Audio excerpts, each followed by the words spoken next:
নমস্কার বন্ধুরা, মনীষা রান্নাঘরে সবাইকে স্বাগত। প্রতিদিনের মতো আবার নিয়ে চলে এলাম নতুন একটা ভিডিও। তবে আজকে কোনো রান্নার ভিডিও আমি নিয়ে আসিনি। আজকে নিয়ে এলাম কিভাবে চাল থেকে কয়েক মিনিটের মধ্যে পোকা দূর করা যায়। তো আমরা যে চালটা রোজ খেয়ে থাকি সেই চালের মধ্যে কিন্তু অনেক সময় পোকা হয়ে যায়। আর এই পোকা কিভাবে দূর করা যায় খুব সহজেই কিন্তু আমি এখানে দেখিয়ে দেব।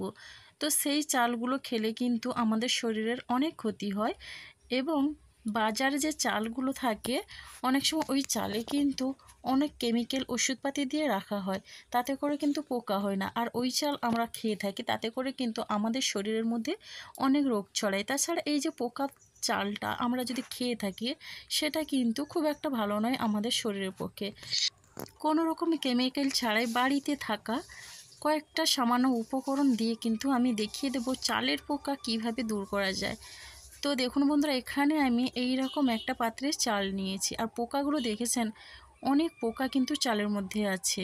তো এই পোকা কিভাবে দূর করা যায় আমি আপনাদের দেখিয়ে দিচ্ছি। তো দেখুন, এখানে কিন্তু বেশ কয়েকটা আমি উপকরণ নিয়েছি। দেখুন হাতে কিভাবে পোকাটা কীভাবে ছুটছে।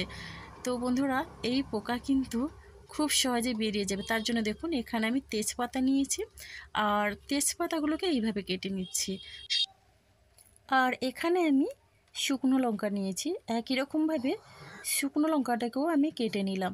তো বন্ধুরা, প্রত্যেকটা জিনিসের কিন্তু আলাদা রকমের একটা গন্ধ আছে, আর প্রত্যেকের গন্ধ কিন্তু একেবারে ঝাঁঝালো। তো দেখুন বন্ধুরা, শুকনো লঙ্কা কেটে দিয়ে এখন বেশ কয়েকটা আমি লবঙ্গ নিয়েছি। আর এখানে দেখুন জায়ফল, এর কিন্তু মারাত্মক ঝাঁঝালো গন্ধ।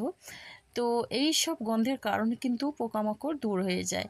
এদিকে দেখুন নিম পাতা নিয়েছি, নিম পাতাটাকে কিন্তু আমি রোদে বেশ ভালোভাবেই শুকিয়ে নিয়েছি। এখানে কোনো রকমের কাঁচা নিম পাতা নেবেন না। তো এখন এইগুলো দিয়ে বেশ ভালোভাবেই মিশিয়ে নিচ্ছি।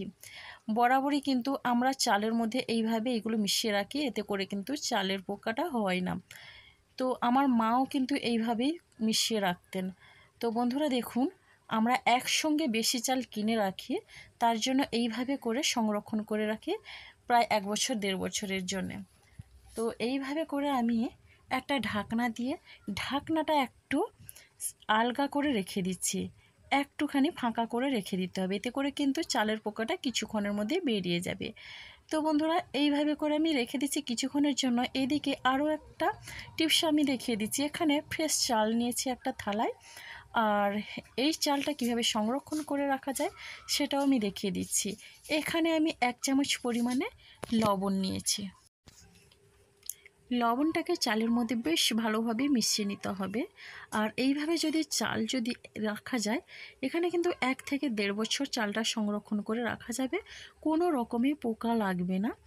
আর কি হয়, পুরনো চাল কিন্তু সেই নতুন চালের মতোই খেতে লাগবে। তো বন্ধুরা দেখুন, এখন আরও একটা পদ্ধতি। এই চালের মধ্যে রসুন দিয়ে যদি রাখা যায়, আর সঙ্গে কয়েকটা নিম পাতা, রসুনের সঙ্গে বেশ কয়েকটা নিম পাতা, তো অবশ্যই শুকনো নিম পাতা নিতে হবে, এটাও একটা পদ্ধতি।